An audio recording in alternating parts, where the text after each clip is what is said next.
In Genesis chapter 1 and verse 1, it says, "In the beginning God created the heaven and the earth." The theory of evolution says something far different, and yet we know that the Bible is accurate and true. Most in the world do not, because it is spiritually discerned. And if God's Holy Spirit is not inside of your mind, you can be led to believe many, many different things. The first thing I'd like to ask is, did cavemen actually exist? The evolutionists say they did. And if they ever existed, was there a reason why? And was it because they just evolved or because of circumstances that occurred beyond their control? The world that then was before the flood came to a very screeching halt at one time when water covered the earth. 8 people were saved on this side of the flood with animals to repopulate, but they brought with them something else. And that something else isn't even mentioned in the Bible. The Bible is very scarce when it comes to a history of the world except for one race, starting with Abraham. Some of the developed civilizations that immediately started after the flood within the first 400 years also came to a sudden halt. The greatness that they had, the building structures, the canals were so advanced, and yet all of a sudden they came to a screeching halt. What caused them to halt? What caused the civilization back there after the flood that built the pyramids, that built so many wonderful things, the wonders of the world that are unexplainable in the Bible? What happened to them? What caused it to stop? A man by the name of Jonathan Gray, in his book Dead Men's Secrets, in chapter 29, starting on page 317, gave much evidence as to what caused these civilizations to suddenly disappear.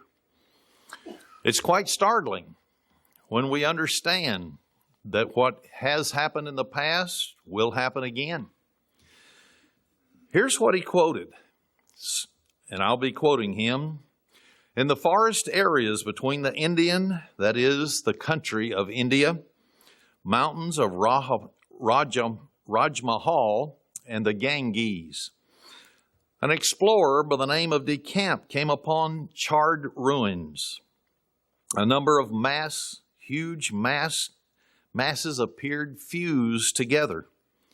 They were hollowed at various points, like lumps of tin stuck together in some molten fashion.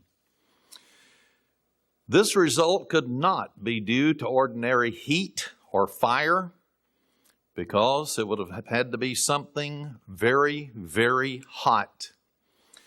Continuing the quote, "Further south, the British official, Mr. Campbell, that was in the Indian area, stumbled upon similar ruins with a half vitrified courtyard." Now, vitrified is when something melts under intense heat and then crystallizes. He said it was produced by some unknown agent. That was at the time when he discovered it. Similar reports have come from travelers in the jungle areas. Reports of ruined buildings with walls like thick slabs of crystal. What could have done this? What could have made it crystallize? It had to be some kind of intense heat. It couldn't have been from a normal fire. He said, and went on and said, the explorer, Mr. H.J. Hamilton, received a substantial shock. When he entered a low-domed building, he recalled that suddenly the ground gave way under my feet with a curious noise. I got into a safe place and widened the hole with the end of my rifle butt and lowered myself into it. I was in a long and narrow corridor, which got its light from the space where the dome had split. At the bottom, I saw a kind of table and chair made of the same crystal as the walls. An odd shape was crouching on the seat with vaguely human features. Looking at it from close, I saw that it was a statue of some kind, but I didn't know what it was. As I got closer, I glanced at something that filled me with horror. Under the glass, which covered the statue, a skeleton could clearly be seen. Walls, furniture, people melted, then crystallized. This could not have been a natural flame or volcanic eruption that could have produced such intense heat enough to cause this phenomenon. Only the heat released from an atomic energy could have done such a thing. Advanced weaponry in ancient times, it is more startling than fiction. End of quote. There were times in the past when things happen that are not recorded in the pages of the Bible because it only deals with Abraham and whoever he came into contact with, not with the rest of the world. In Britain, there are Druidic traditions that speaks of rods which spit fire and could kill human beings. The Museum of Natural History in London possesses a human skull from a period long ago. They found it 60 feet underground as they dug up. The archaeologists dug and dug. On the left side of the skull is a hole. It is so perfectly circular that it could not have been made by anything like a spear, which would have been a jagged hole. It had to be some kind of high-speed projectile. The only thing that it could have been was some type of a bullet. Because when you looked on the other side from the hole where this penetrated in the brain and in the head, it was blown out. And so the skull on one side had this perfect circular hole, but on the other side, most of the fragments of the bone and skull had been blown to pieces. This is the same feature that is seen in modern victims when they're shot with high-powered rifles. And so back then, they definitely had advanced technology. A forensic authority from Berlin, Germany, has positively stated that this neat round hole and the shattering effect on the opposite side of the entrance into the head and the skull could only have been caused by a bullet, and that a high-powered rifle of some kind. The Paleontological Museum in the former Soviet Union had a skull of what they called a prehistoric bison. In the head of that bison was a hole, perfectly round. The other side was blown out. And so, once again, they came to the conclusion that it was some kind of a high-powered projectile that went into the head and came out the other side. And it had to be at high velocity. This is evidence of the destructive ability of the people that lived back there, starting about 400 years after the flood took place. They didn't use primitive clubs to beat one another. They had advanced technology. They disproved the theory of evolution in every form. In India, bullets of iron were used, lead shot, explosives of saltpeter. They found the evidence uncovered out of the ground, sulfur and charcoal, as well as other type of cannons that made great thunder. This was 3000 BC. 3000 BC.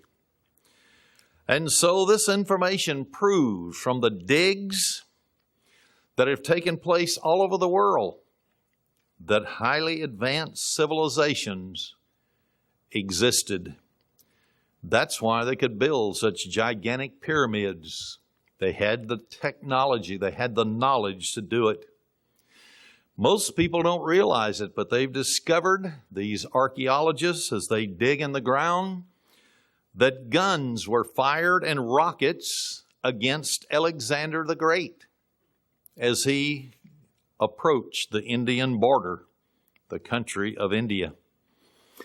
Other weapons of advanced civilizations in various areas of the world were, and they have uncovered these, rocket torpedoes in Arabia. Landmines were used against Hannibal to destroy the Roman armies.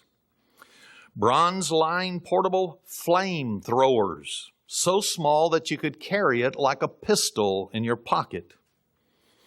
They've actually undug solar mirrors that were used when they allowed the sunlight to go through it to disintegrate and burn the enemy. Does this sound like knuckle draggers to you? No, it doesn't. They have actually found electromagnetics that withdrew nails from ships so they could ship or sink the ships. This is highly advanced technology. We can't even do that today. But they did it. They've actually found fire that burned in water, and it was chemical warfare weapons. All of this was found in various parts of the world, especially in India, where they have unearthed nerve gas that was used in India. They called it at that time poison that was produced, covering the earth with deadly fumes. Those are the writings that they have undug out of the earth. In China in 1000 BC, poisonous gas bombs were exploded on the enemy. 1000 BC. And we think we've come a long way. Unearthed documents found in the United States of America, tiny metal tubes that were released, and according to the documents, that would rain down cactus thorns. In other words, this was some kind of electric discharge. And what would it do? What were the results? Which paralyzed the victim for almost the entirety of the day, from sunrise to sunset. A second tube that they found, dug up out of the ground, could kill through unknown rays or discharge, possibly UHF ultrasonic sound waves. This was in the United States of America. Why are there certain places in America that look just like places in India, Africa, and South and Central America? I'm talking about the possibility of biological warfare, atomic warfare in those days. In India, they use chemical and biological warfare. They call it Samhara. That was a missile that was used. They had another missile that was a weapon that produced a state of complete paralysis. Then the advanced civilization of India at that time had killer beams that would come down from flying machines onto the populations. And according to the documents that were unearthed, they could burn 50,000 men to ashes in seconds. No cavemen dragging knuckles on the ground here. God created. God made man with intelligence. He could communicate. He could learn. He could absorb all the knowledge that God gave him. And the angels originally were there to help them. And then others came on the scene that were bent on destroying the human race. All of these things that they have unearthed, and they did that back in the 19th century and early 20th century, it sounds like nuclear energy that was used as a beam and some type of laser weapon. Does this sound like cavemen who grunt and drag their knuckles on the ground and grab their wives by the hair of the head and drag them back into the cave? No, it doesn't. In India in ancient times, they had super bombs. And I'm leading up to something for giving this information. They had one word that was used for a super H-bomb. Now, none of this could have been understood with the documents that were unearthed in the 19th and early part of the 20th century until a certain date in history occurred. We'll get to that.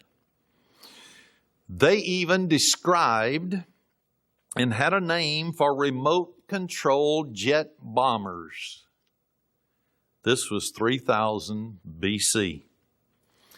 In India, they had a word for a bomb with napalm-like effects. They had another word that was in the documents that were unearthed that was used to attack the nervous system. They had yet another name for a weapon that induced sleep upon the enemy.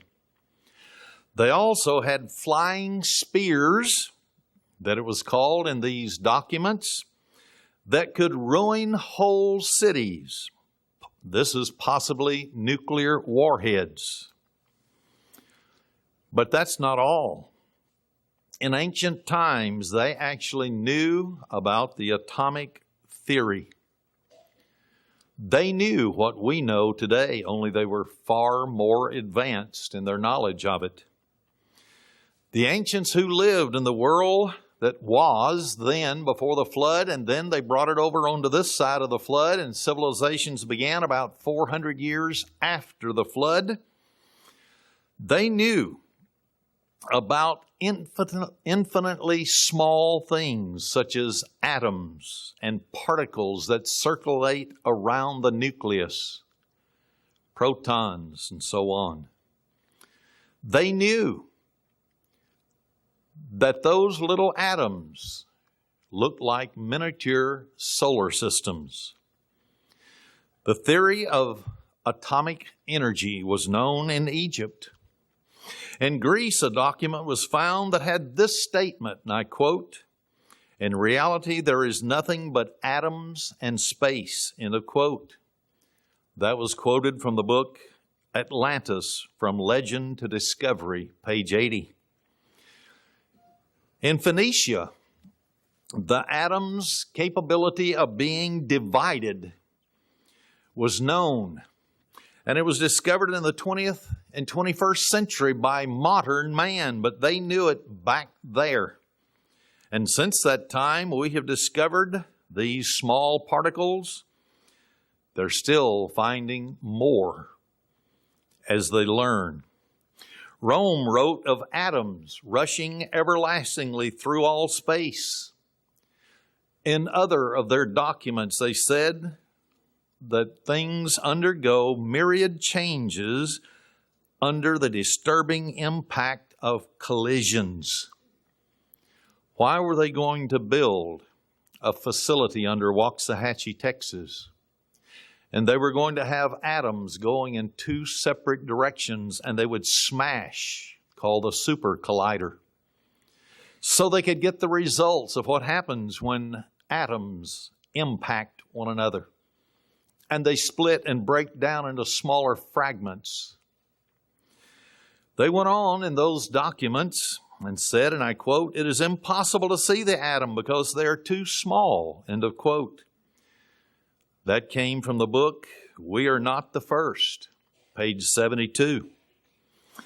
According to these unearthed documents in Israel, the ancients that lived there knew of the atomic structure of matter and its polarity. In Sumeria, which was south of Ur of the Chaldees, one Akkadian picture tablet showed the nucleus and then these very tiny small balls circulating around it. And it was called an atom in our language. In India, they understood, number one, the molecular composition of matter. According to the book Doomsday, 1999, page 125, it says, and I quote, "There are vast worlds within the hollows of each atom, multifarious as the specks in the sunbeam," end of quote. That was quoted from ancient documents that came from that part of the world. The atoms, which themselves contain particles, are mostly empty space. We've already discovered that today, but they knew it back then. So we agree with what they have already said in these documents that could not have been understood until a certain year in history. Each atom is like a small solar system. It has what we'd call a sun or a nucleus with planets orbiting around it like electrons, just like our solar system. Modern documents, one of them is called a Sanskrit, and these are scholars from the country of India. They have no idea why such a small fraction of a second was necessary in ancient times. All they know is that they handed it down from generation to generation in the same written form. They preserved it. And all of a sudden, when British archaeologists went there, they began to talk with the people and they began to read their documents. They couldn't understand them either in the late 19th century and early 20th century. They only knew that whatever it was talking about was very, very small. Scientists have found a number of uranium deposits that appear to have been mined at one time in the ancient past and depleted. In Egypt, in the tombs of the pharaohs, the pitch that is talked about, that is used to preserve corpse, contains very highly radioactive substances. The cloth, a burial cloth, used for swathing is radioactive. The significance of this is very world-shaking. Why?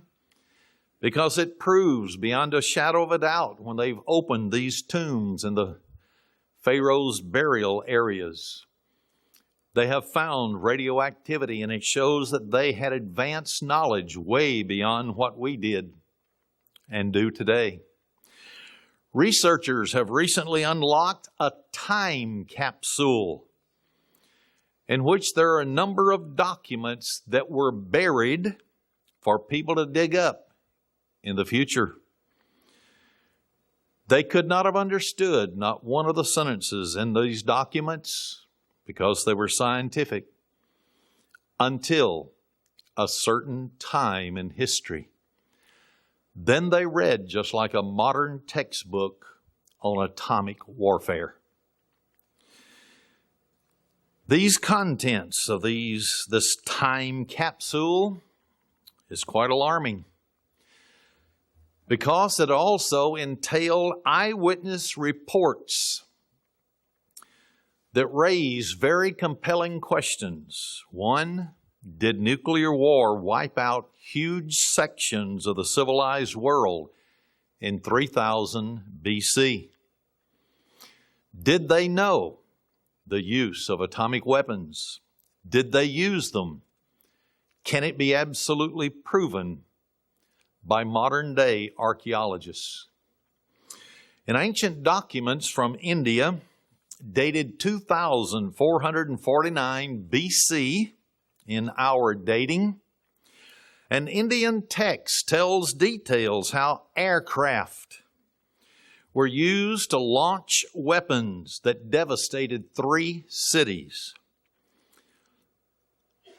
The record of these eyewitnesses is very unnerving because the written statements sounds just like the atomic bomb explosion in the 1940s on Hiroshima and Nagasaki. It described in detail, number one, the brightness of the blast. Number two, the column of rising smoke up into the air with fire attending it. Number three, it described the fallout for miles away, that people would get sick from these weapons. Number four, it described intense shock waves and heat waves that scorched people. And number five, it gave the appearance of the victims exactly like it was in Hiroshima and Nagasaki. And six, it gave the effects of radiation poisoning.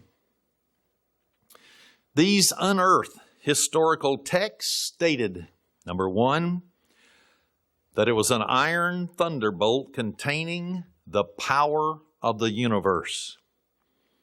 That means it had to have been some kind of aircraft that dropped some kind of iron thunderbolt, they called it, instead of a nuclear bomb.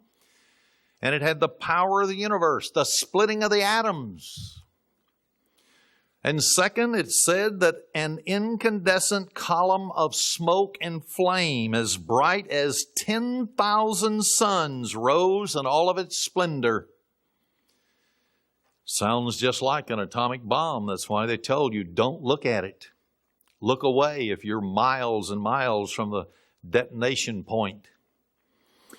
Number three, it described how clouds roared upward.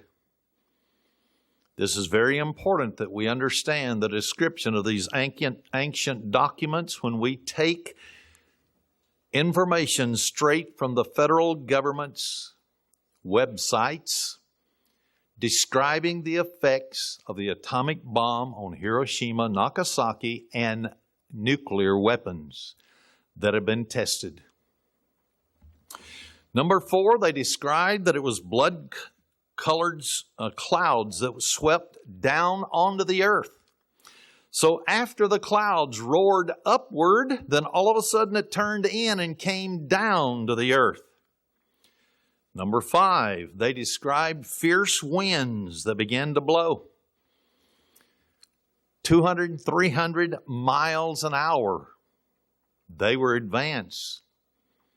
They knew how to clock wind currents. They even said that elephants miles away were knocked off their feet. This will be important for the latter part of this message. Number six, the earth shook, they said in these documents, scorched by the terrible heat of this weapon. Number seven, they said corpses were so burnt that they were no longer recognizable. Number eight, they described how hair and nails fell out and off the body. Pottery would break up. Birds that were in flight turned white and fell to the ground. They described in these documents, after a few hours, all foodstuff were contaminated. And then, ninth, I'll quote a statement. Thousands of war vehicles fell down on all sides. Thousands of corpses burnt to ashes. End of quote. Number 10, never before have we seen such awful weapons, and never before have we heard of such a weapon. End of quote. This was from the most sacred documents and the longest living documents from India that dated back to 2500 BC. They even described the war zone as being the upper Ganges mountain ranges in India. Passages from this ancient Sanskrit text are nothing but nerve-chilling. The utter terror of the survivors was written right into the pages that have survived and been handed down today. Survivors that were to never know this golden civilization ever again because it was destroyed. Until modern man started to experiment with radioactive substances. No person on earth could have described radiation sickness. Why? It didn't exist. We didn't know about it. They couldn't understand what it was writing about in those ancient texts. Yet radiation sickness in clinical detail in those manuscripts is described. Exactly what happened to the victims of Hiroshima and Nagasaki. The hair loss, vomiting, weakness, and then eventual death. All classic symptoms of radiation poisoning. The manuscripts were telling what happened in their day.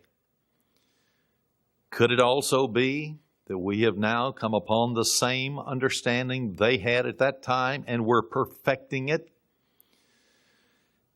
The manuscript states that an individual could save himself by removing any metal from his body, dipping himself in a river and staying there as long as they could.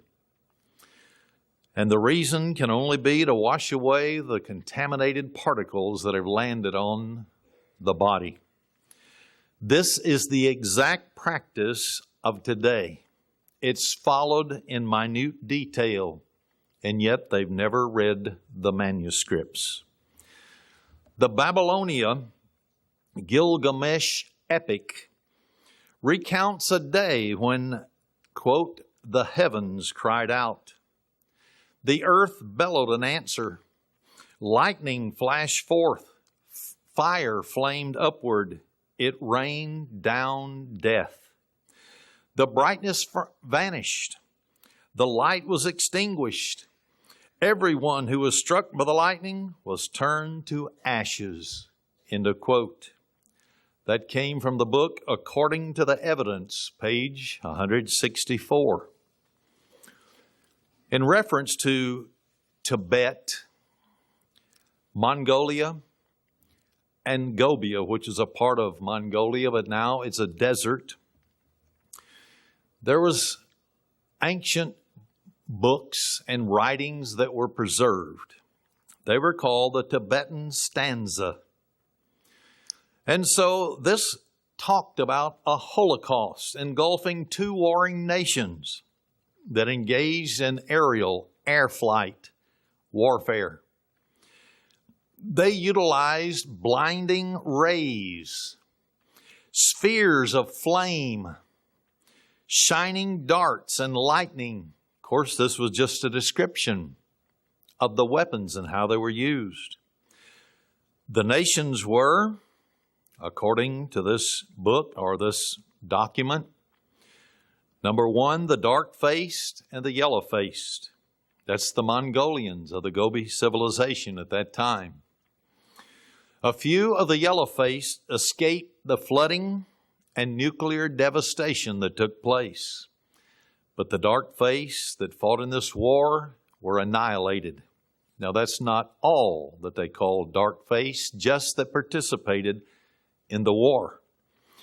And it said the straight-eye peoples of Europe and the Middle East were among the survivors. Apparently, they had been involved in this nuclear conflict also, but survived. Ancient Mayan texts, this is in South and Central America, describe the effects, very destructive effects, of a fire from the sky that put out eyes and decomposed flesh and the internal organs of the body, just like the atomic bomb of Hiroshima. They actually stated in their document, Popol Vuh, that the great cities to the north, that's in the United States of America, were destroyed. Canadian Indians till this very day state, according to their traditions handed down from one generation to another, they spoke of men who flew upon the skies, that's airplanes, aircraft, and had shining cities and grand homes to the south, that was the United States. Then an enemy nation came and there was terrible destruction. All life in the cities were gone. Nothing but silence remained. This was legends from Canadian Indians. Even Hopi Indians living in the United States of America in the West relate, and I quote, "Some of these of the third world flew to a great city." This was related in the 1960s and 70s to an archaeologist. And they call South and Central America the third world. And he said that some from the third world flew to a great city, attacked it, and returned so quickly that the inhabitants didn't even know who their attackers were. Soon many nations flew to attack one another. So corruption and destruction came. End of quote. There is physical evidence of atomic warfare that occurred in the world, the ancient times. In Africa, there are remains of a prehistoric nuclear chain reaction that can't be explained by natural means. This was discovered down a mine, and the remains appear to be residue from an artificially produced pre-flood nuclear reaction. Things were so bad before the flood and so evil that God destroyed it. And He brought so much water and turbulence that He tried to cover up everything that happened in the past. But on this side of the flood, they began to do once again what they had learned to do before the flood. And within 400 years, civilizations just popped up everywhere, very advanced.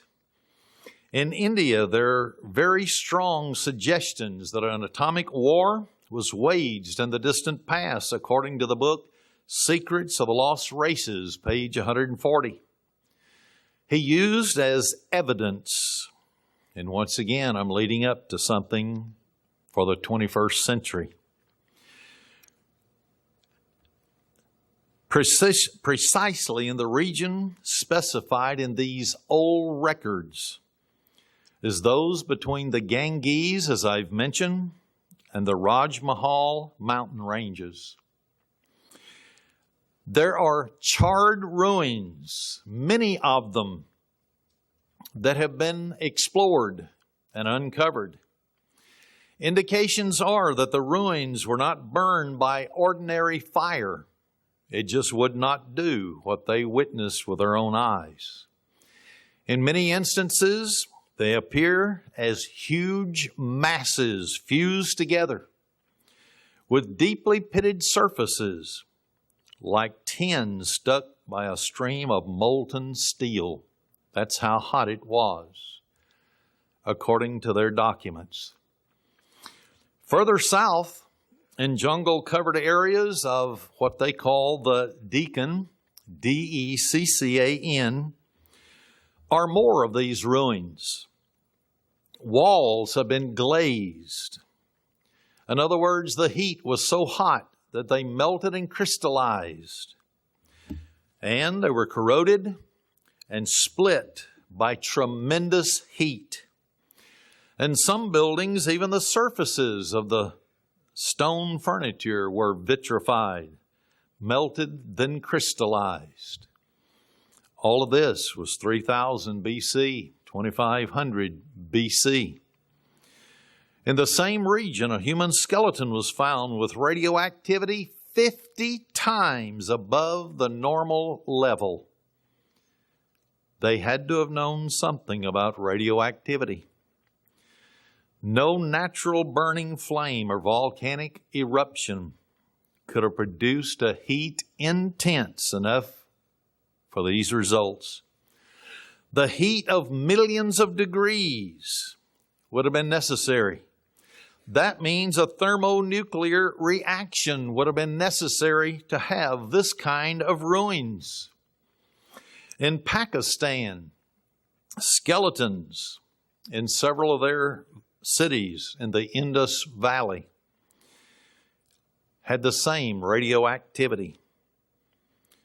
They're thought to have been well over 1 million people in 2 different cities that were nothing but crystallized. Skeletons remain that were crystallized. Practically nothing is known of this in history except that both were destroyed suddenly. Not over a long period of time, 500 years, but suddenly. In one of these areas, there's an epicenter about 150 feet wide. Could that have been where the bomb dropped? After all, everything there was melted, fused, and crystallized. Just like what they find in the White Sands testing area for nuclear weapons. Sand that is crystallized with a greenish color to it.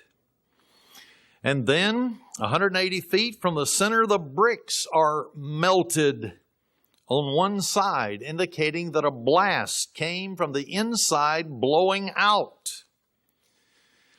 Ancient Indian texts speak of a city, people, that were given 7 days to get out. A warning of total destruction would come if they did not leave the city. They didn't leave, so excavations down to the street level reveal 44 scattered skeletons. This doomsday came very suddenly. Very suddenly. It happened so quickly they couldn't even get into their houses. All the skeletons were flattened to the ground. And in one case, there was a mother and a father and a child flattened in the street, still holding hands.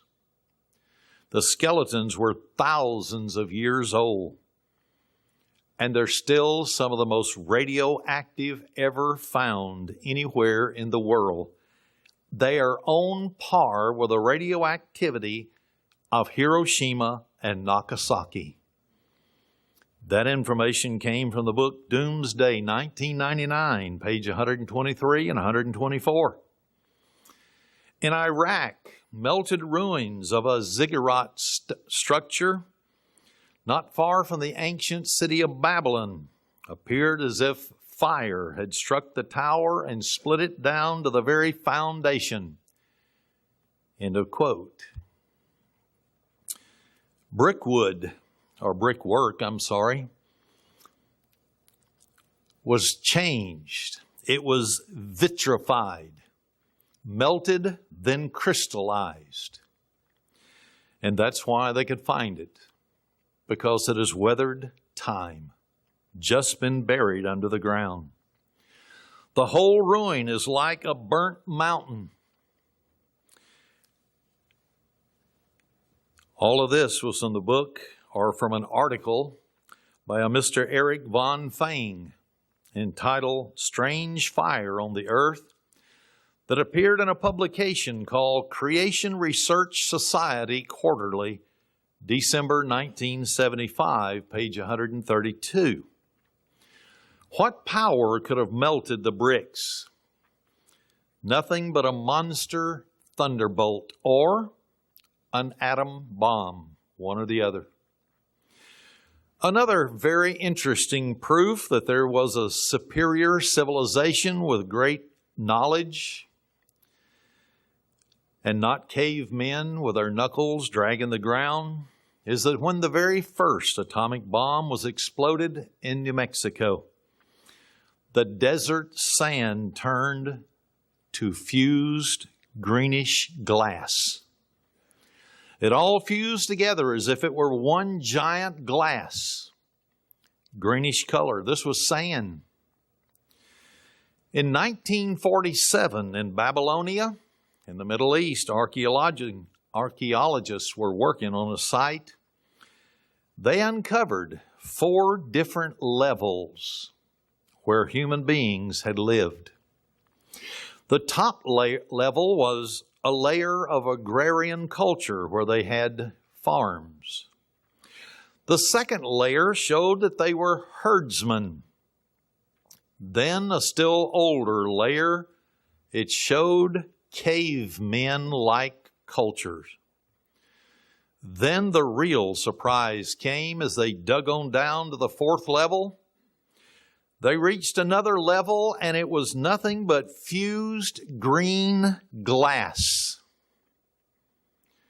What does that tell us, really? That there was an ancient civilization that used nuclear weapons. It destroyed everything, and the glass fused.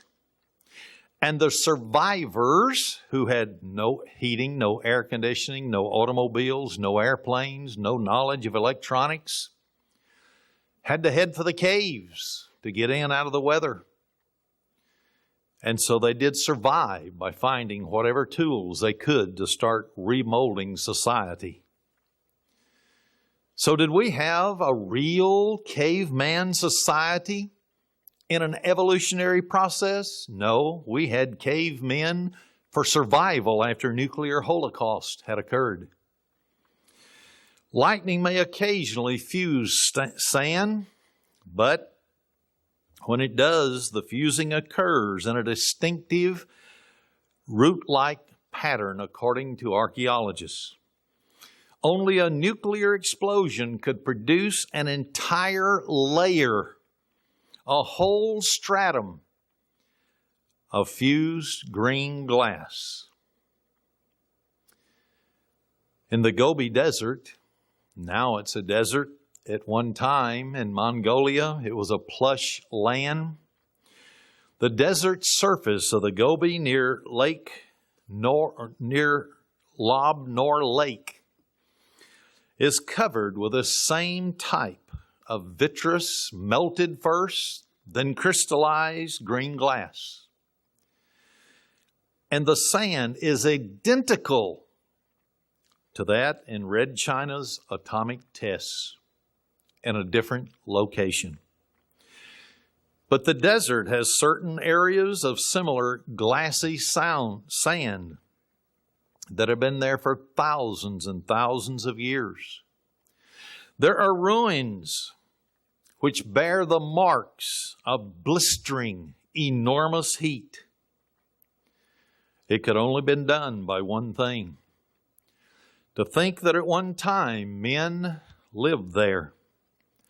They loved, they raised families, they ruled, but one day, suddenly, they died there because of a nuclear holocaust.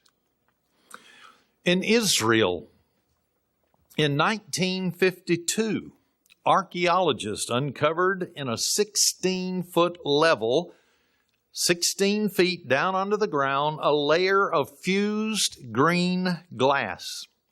It was 1/4 of an inch thick, and it covered an area of several hundred square feet. It was made of fused quartz sand. Had the same appearance as that of the atomic test sites in Nevada and in the Gobi Desert.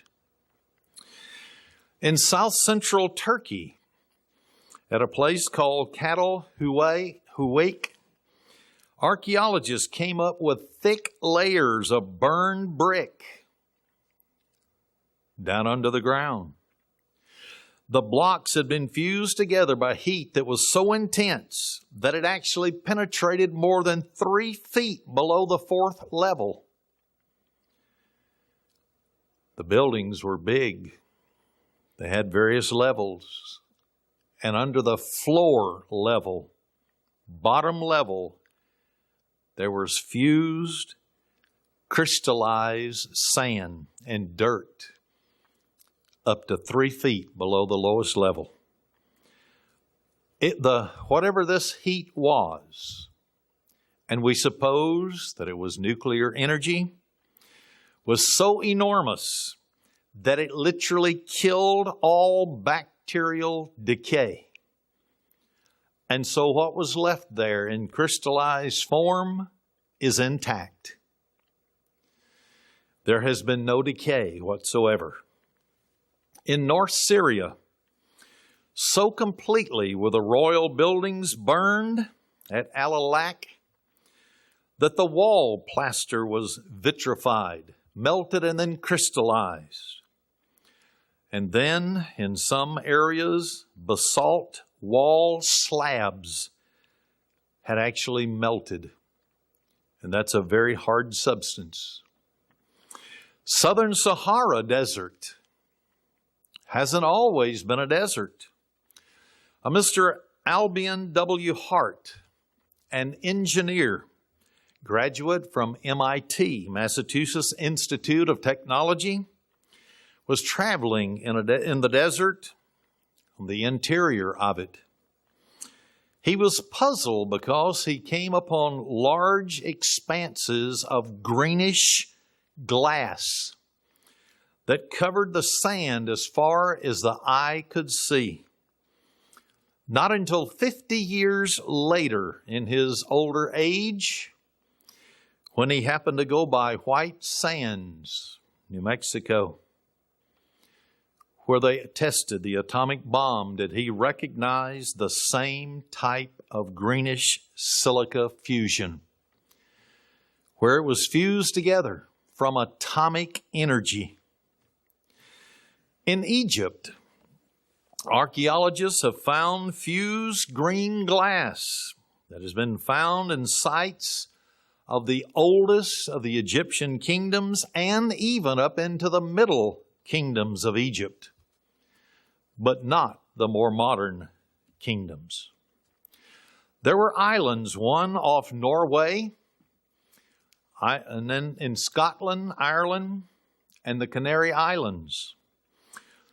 They actually have discovered prehistoric forts and towers in those sections of the world where the walls are vitrified, melted under intense heat, and crystallized. And they say that they don't know what kind of energy it was that could have caused such a thing.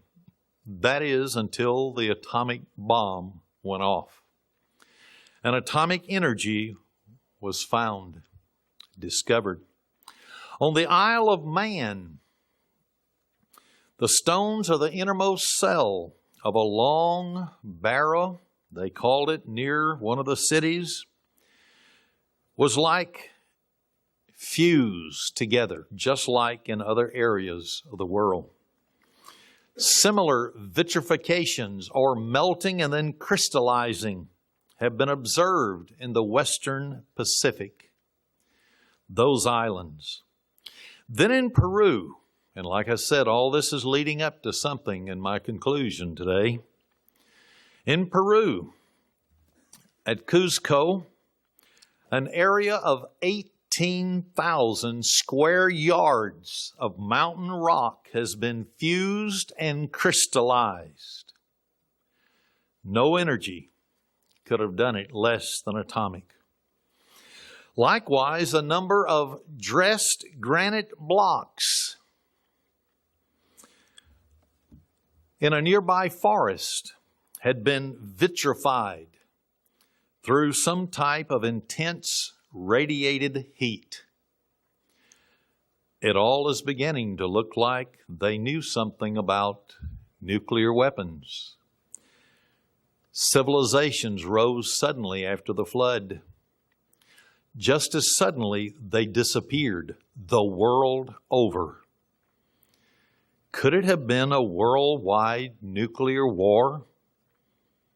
And the survivors became known to modern evolutionists as cavemen? Just to survive.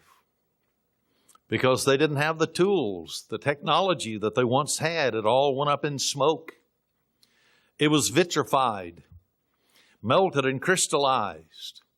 In Brazil, the ruins of what they call the seven cities in the province of Piauí are a monstrous chaos. They've been melted through extremely high energies. They don't know what it was. When they dug down, even into the streets, they found that they were crystallized. The walls were crystallized. In the United States of America, in the western United States, ruins exist in Southern California, in Colorado, Arizona, Nevada, in which the radiated heat was so intense as to liquefy the rock surface. That's energy. That is heat. Between the Gila and the San Juan rivers, a huge region is covered with remains. I'm quoting now from Secrets of the Lost Races, page 128.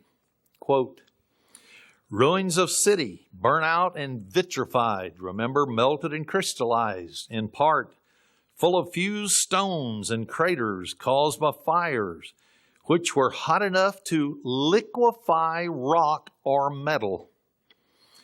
There are paving stones and houses torn with monstrous cracks, end of quote. In the center of a ruined city, in Death Valley, an appropriate name today, there were lines that can still be seen up to a mile long where these streets were found. They found positions of buildings along these streets that are still visible. And there stands an enormous structure on a tall rock. They thought it was a rock.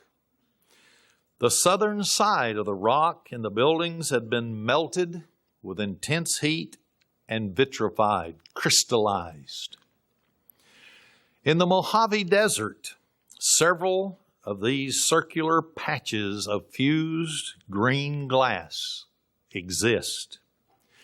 In Easter Island, a very unique wood carving with Semitic features, basically that's called white people, show the effects of nuclear radiation on the body. They drew them right on the walls, right on the rocks. They showed how the body, the organs would become, the glands would become goitered, swollen groin area, clenched mouth, wasted sunken cheeks, collapsed cervical vertebra, and then a distended stomach. All in remarkable detail according to those archaeologists who have been there.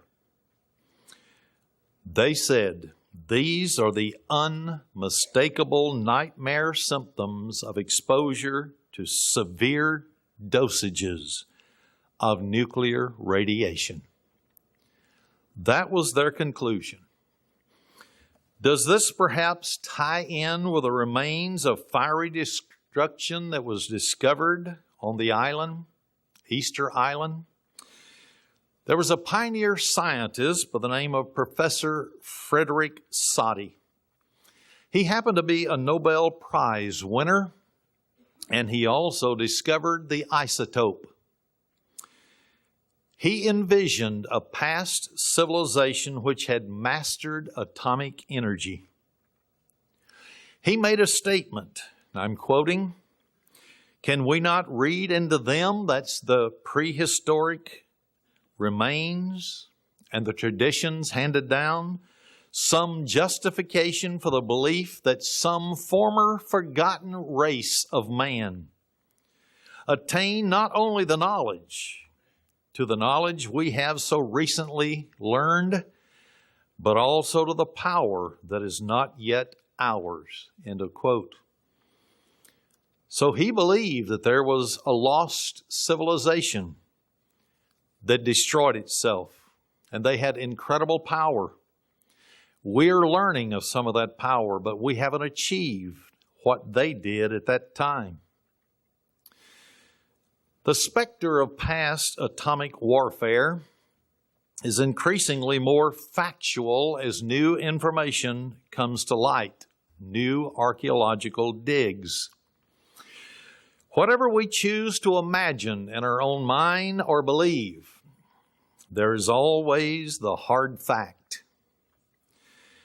There is already too much evidence from too many parts of the world to call this possibility nonsense. It's a fact, or it couldn't keep turning up so often, and even in time capsules that were placed there so that people in the future could find exactly what happened to that civilization. The ancients had knowledge of nuclear weapons, and they used them. That is the only explanation that we can come up with as to why such great civilizations so suddenly disappeared. The secret was known. Inevitably, justification was found for the use of these weapons of mass destruction. Just like our leaders today come up with reasons to go to war. Civilian populations disappeared suddenly. The question is, do we see the warning? If this happened at one time in the past, couldn't it happen again? In Ecclesiastes chapter 1, verse 9, it says this, "The thing that has been," that's past tense. "It is that which shall be," that's future tense. "And that which is done is that which shall be done. And there is no new thing under the sun." Archaeology has proven that atomic warfare was known from 2500 to 3000 BC. Have we reached the same type of situation that they had in their day? Did they misuse their advanced technology to nearly create an extinction-level event called nuclear war? Since 1945, the world has been under the threat of nuclear annihilation. The nuclear club among nations has grown from the United States and the United Kingdom, better known as England, to France, Russia, India, Pakistan, North Korea, and now Iran is hot on the trail. And Iran publicly offered all the Arab nations the technology for their own nuclear weaponry. Is there coming a nuclear showdown in the near future? Jesus foretold in several places in the Bible events that would occur at the end of the age. In Matthew 24, and this is one of the most famous, verse 21 and 22, "For then shall be great tribulation, such as was not since the beginning of the world to this time, no, nor shall ever be. And except those days should be shortened, there should no flesh be saved." And as the Moffat translation says correctly, alive, showing a nuclear extinction event is possible. "But for the elect's sake, those days shall be shortened." Is it very important for someone to remain faithful? Is it very important for someone, a church, individuals scattered the world over that has the Holy Spirit of God to remain faithful? The Bible says clearly, Jesus said it, the Son of God, our Savior, our Redeemer, that not a person would be saved on the face of the earth because of this extinction level event that's coming if it was not for you and for me and others like us. In May of 1999, India surprised the CIA of the United States and possibly Pakistan's government by setting off several underground nuclear explosions. Pakistan, claiming self-defense, proceeded to build their own nuclear weapons. They have them today. What would actually happen if India and Pakistan had a nuclear exchange, or any other nation, or combination of nations, or a complete world war with nuclear weapons? Most people in India and in Pakistan or the United States or any other country that has nuclear weapons probably don't know that as many as 90% of the people, or possibly more, who die from a nuclear blast do not die of the explosion itself. Most people probably think that if they die from a nuclear blast, they will simply see a flash and be quickly cooked and evaporated into atoms floating around in the atmosphere. Those within approximately 6 square miles from the ground zero, this is for a 1 megaton blast, will be close enough to ground zero to be killed by the gamma rays emanating from the blast. Ghostly shadows of these people will be formed on any concrete or stone surface that lies behind them or under their feet, just like it did in Hiroshima and Nagasaki. And they didn't even have a 1 megaton bomb that dropped. They make up to 20 megaton bombs today. They literally will not know what hit them, since they will be vaporized before the electrical signals in our body sends to the brain a signal, get out of the area, will be vaporized. Of the many victims of nuclear war, these will be the lucky ones. They won't even know what happened to them. Outside the circle, though, where people will be instantly vaporized from the initial gamma radiation blast, the light from the explosion, which is many times hotter than the sun, is so bright that it will immediately and permanently blind every living thing, including farm animals. And in India, if you believe they're sacred or not, they'll be blind. Pets, birds as they fly will go blind and drop to the ground. Peasants working out in the field will go blind. Soldiers, maharajas, and government officials, anyone close enough to see the blast. It'll not matter whether their eyes are opened or whether they're closed if you're looking straight at the blast. This will happen perhaps 10 miles around in every direction. This is a 1 megaton bomb. What if it's a 20 megaton bomb? If a person is looking directly at the blast, he or she might be many miles beyond this outer perimeter of 10 miles. They might even be 50 miles away. But a 1 megaton blast will be many times brighter than the noonday sun. Those looking directly at the blast will have a large spot permanently burned into their retinas, where the light receptors will be destroyed. The huge bright cloud being nearly instantly formed In front of them will be the very last thing that they will see.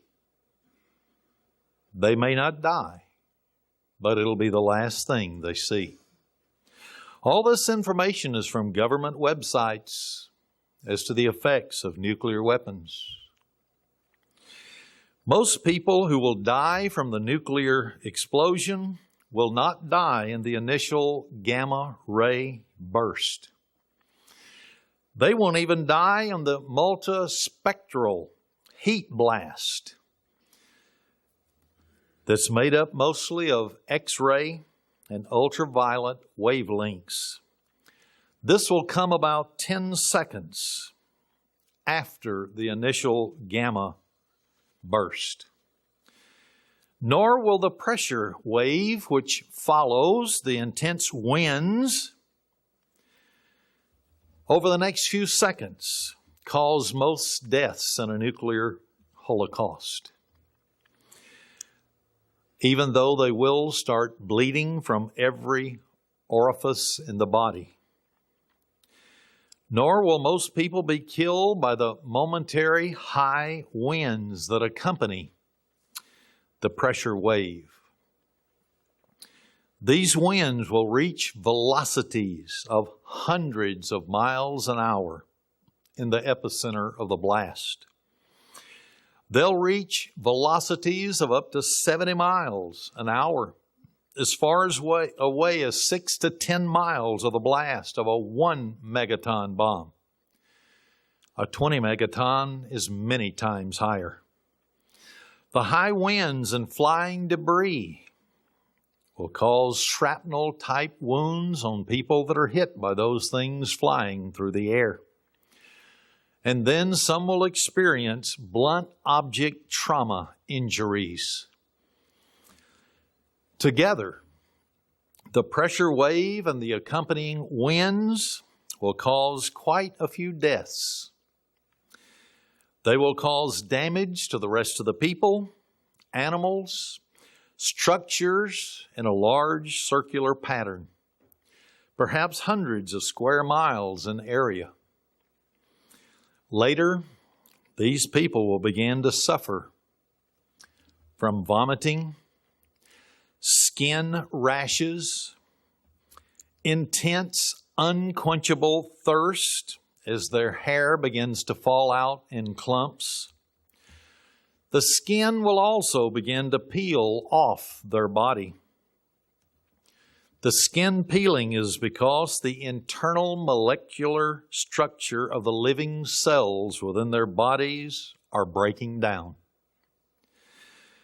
A result of the disruptive effects of this high radiation doses that they will receive.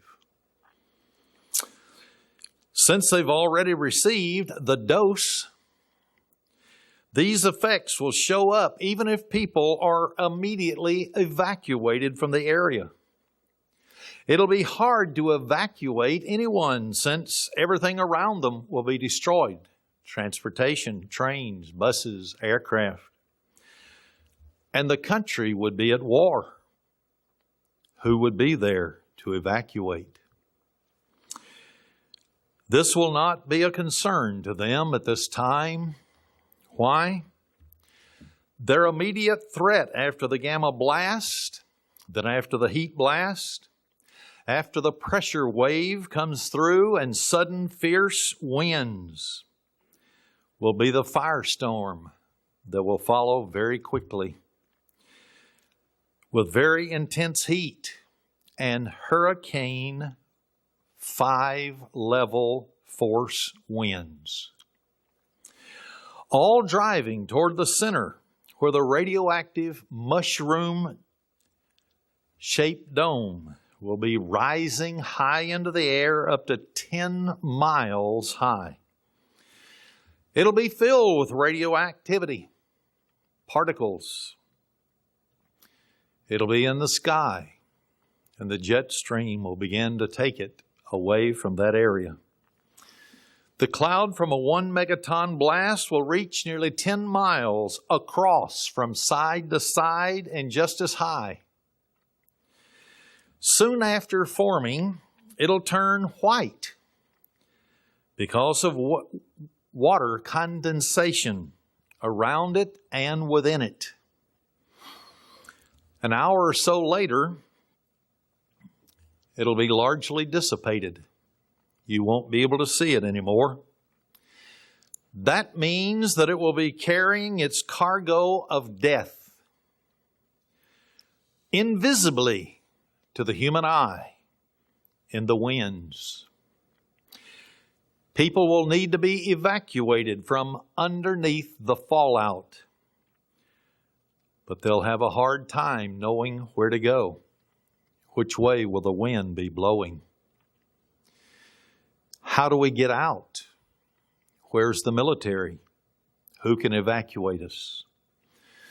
Only for the first day or so will visible pieces of fallout appear on the ground, such as marble-sized chunks of radioactive debris, and also flea-sized dots of blackened particles. After that, the debris that is falling down on the earth from the radioactive cloud will become invisible, impossible to track. The fallout will only be detectable with Geiger counters carried by people in moon suits. Unfortunately, all the moon suits will already be used by government officials and those in the military. Probably no one will be tracking the cloud to know where it's going. One United States test in the South Pacific resulted in a cigar contamination area 340 miles long and up to 60 miles wide. It spread 20 miles backward or upward into the sky and 320 miles downwind. When the radiation falls, who will know where it falls? It'll depend upon the wind and the rains at that particular time. And it's difficult to predict where the clouds will travel before the blast happens. And it's just as difficult to track the cloud as it moves and dissipates around the globe. That's the key. Around the globe. Not just one little area. While underground testing is bad enough for the environment, a single large above-ground explosion is likely to result in measurable global increases of a whole spectrum of health effects. India and Pakistan will deny that they would be responsible, or any other country that engages in a nuclear war, that they would be responsible for these deaths, or any other nation that happens to be engaged in this war. But let's go back for a moment to Hiroshima and Nagasaki. The people who are affected by the blast itself will not be worrying about the fallout yet. A 1 megaton nuclear bomb creates a firestorm that can cover 100 square miles. Try to get out of that when your automobile won't run because all electronics breaks down. A 20 megaton blast, firestorm, can cover nearly 2,500 square miles. Hiroshima and Nagasaki were small cities. And by today's standards, the bombs dropped on them were very small bombs. The Allied firebombing of nearly 150 cities in World War II in Germany and Japan destroyed more than 25 square miles at a time. That's one bombing run. They would use upward of 400 aircraft and all the crew members to fly that aircraft. They would all be put in harm's way. The bombs were not dropped lightly. It was thought through. And they didn't leave a lingering legacy of radioactive contamination, as atomic bombs will do. In the span of a lunch hour, one multiple warhead, and a multiple warhead may have 10 to 18 different missiles programmed to go to different cities. Yes, one multiple warhead nuclear missile can destroy more cities than all the incendiary raids in history since 1900 and aerial warfare began.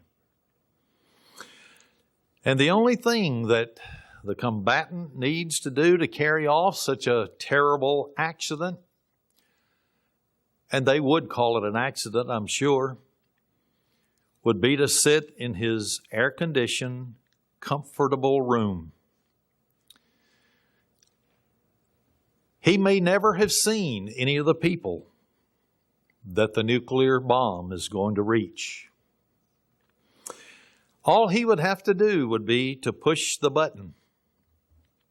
And before his lunch was finished, cities all over the world would be going up in smoke, people vaporizing, fallout beginning to go in all directions. The perpetrator of this crime against humanity may never even have seen the adversary. He only needs to be good at following directions. The simplest of orders: accompany man. A robot could press the button. You would think that only a robot would do such a thing. But human beings did it during World War II. In 2 Peter chapter 3, verse 6 and 7, it says this: "Wherefore the world that then was, being overflowed with water, perished.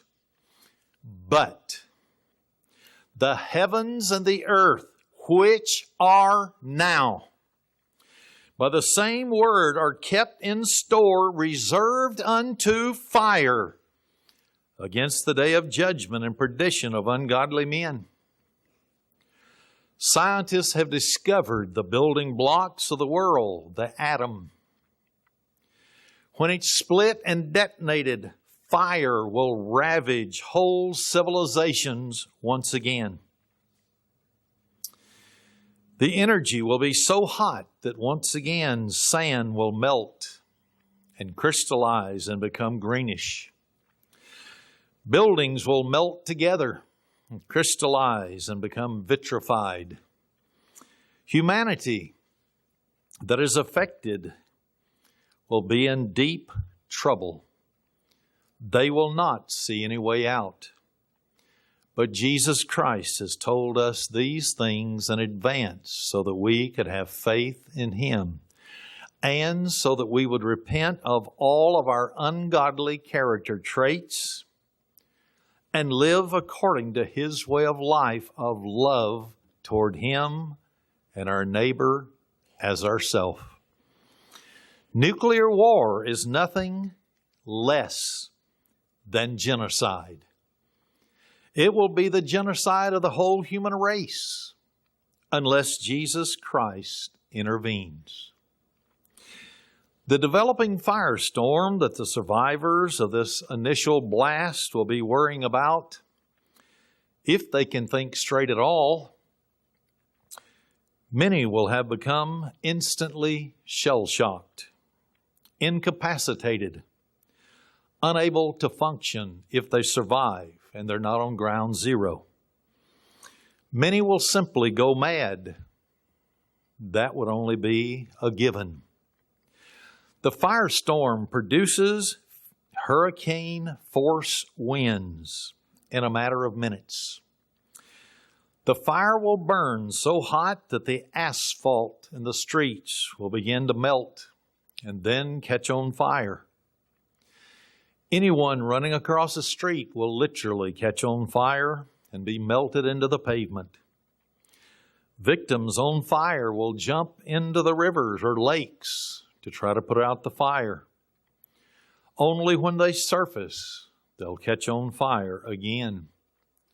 It's unpreventable because of the intense heat at ground zero.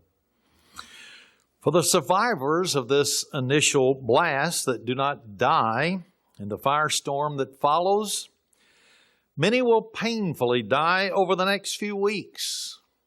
And this is the other 90%. It might begin as a tingling sensation on the skin or an itching, which starts shortly after the blast because of radioactive particles that have landed on your body. Those symptoms are signs that the body is starting to break down internally at the molecular level. The inside of those who get a severe dose of gamma radiation but manage to survive the other traumas, whose organs had once been well defined by X-ray machines, such as the lungs, the liver, you could identify them, the heart, the intestines, the spleen, and so on. They will begin to resemble an unidentified and undefined mass of bloody pulp. Within days or weeks, the victim, usually painful from every hole in their body, will be emitting blood.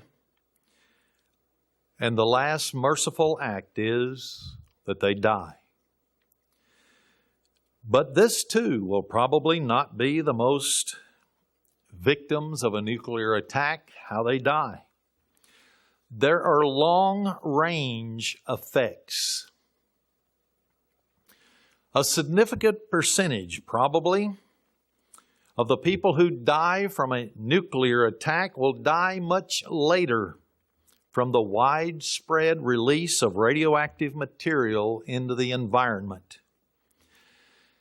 These deaths will occur all over the world for centuries to come if there is no God to intervene in human affairs.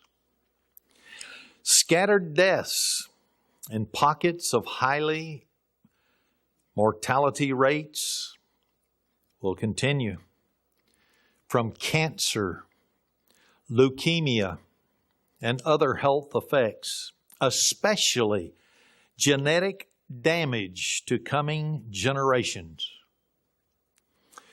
Nuclear weapons do not recognize the end of a war, or they don't recognize a signed peace treaty, or even the deaths of all the combatants if there's no one left.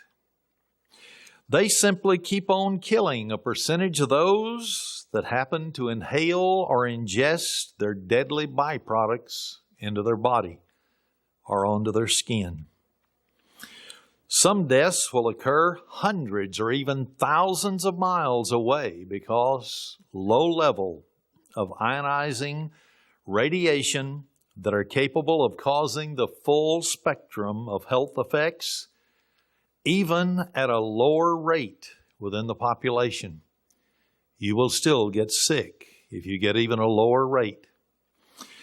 There will be radioactive runoffs into rivers, streams that flow through the blast area and the area under the radioactive mushroom clouds that drift.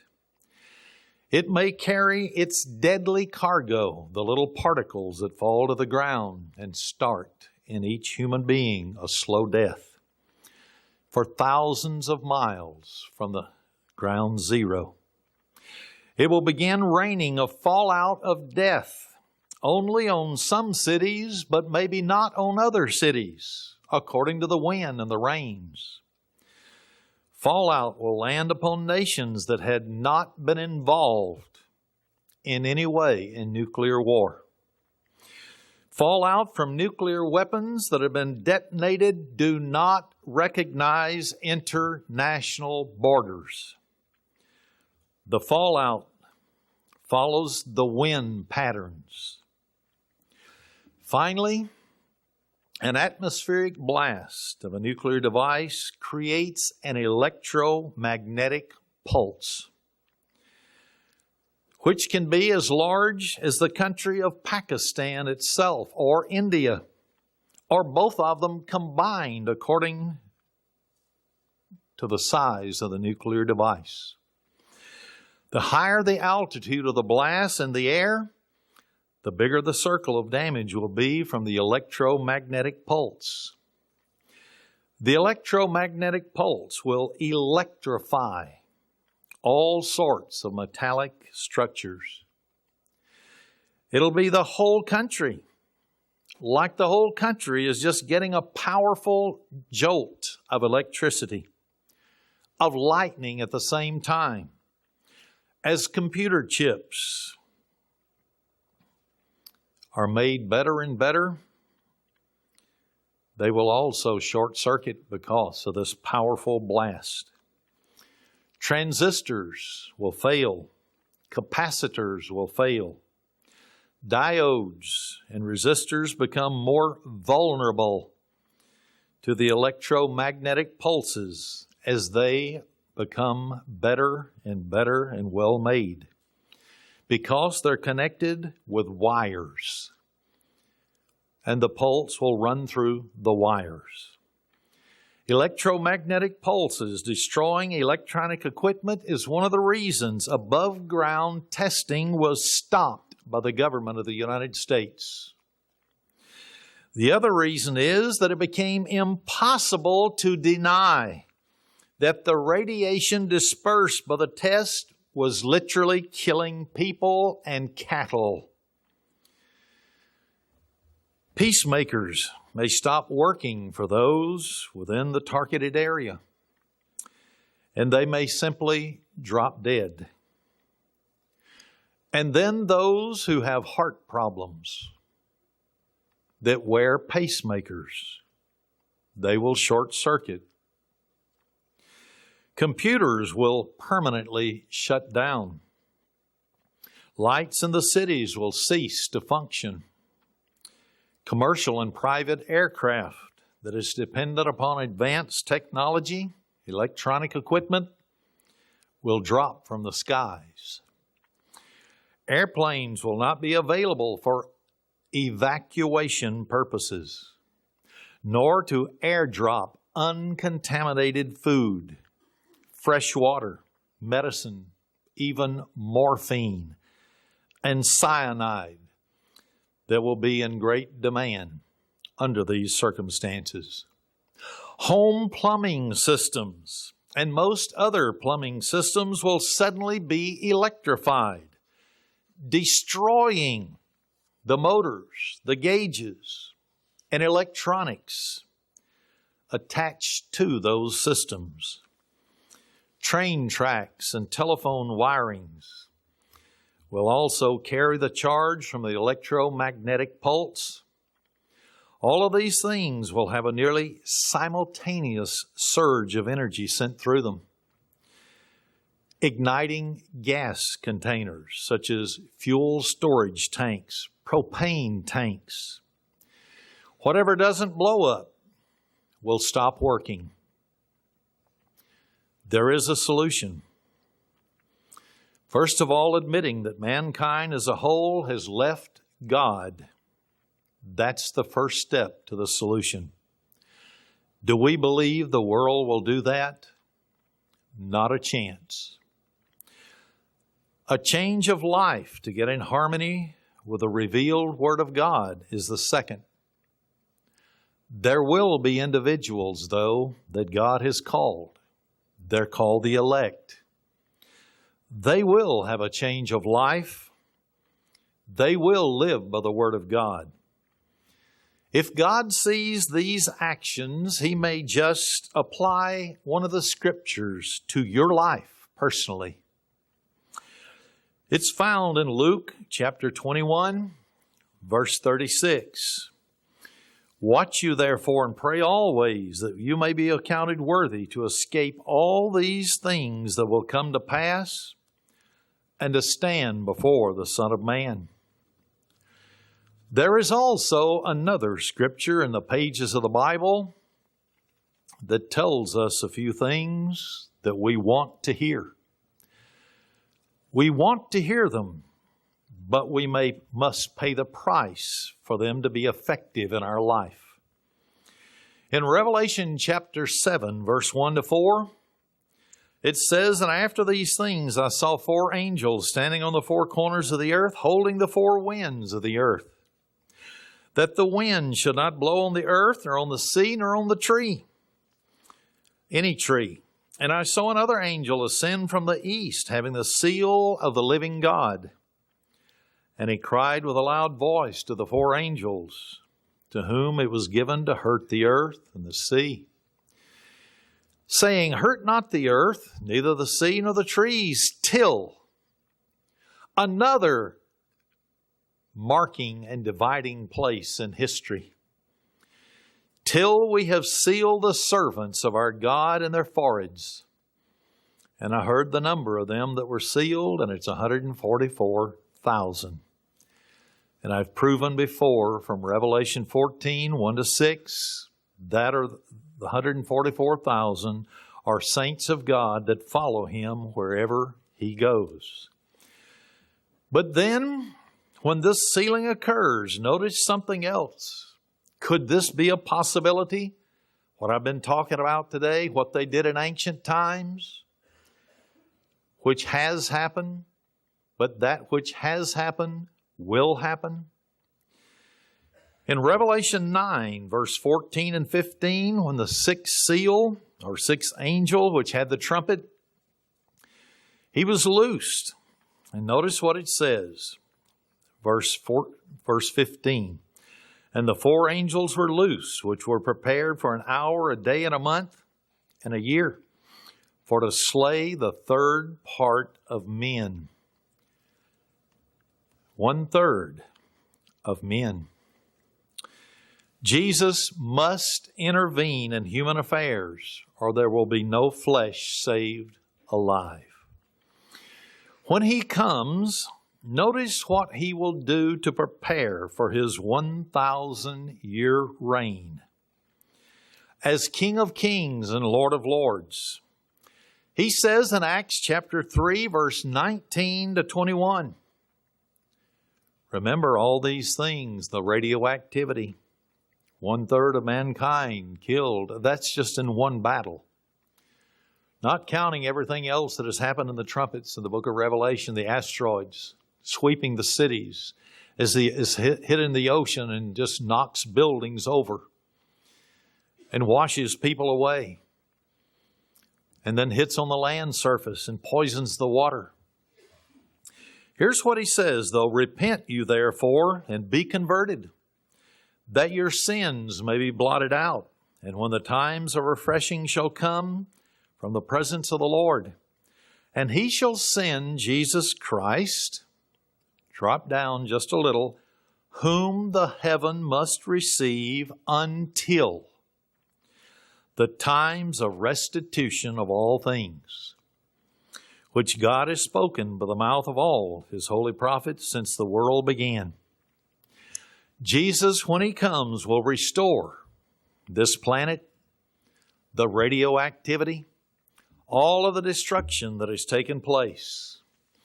Brethren, the good news is, after the darkness, there is hope.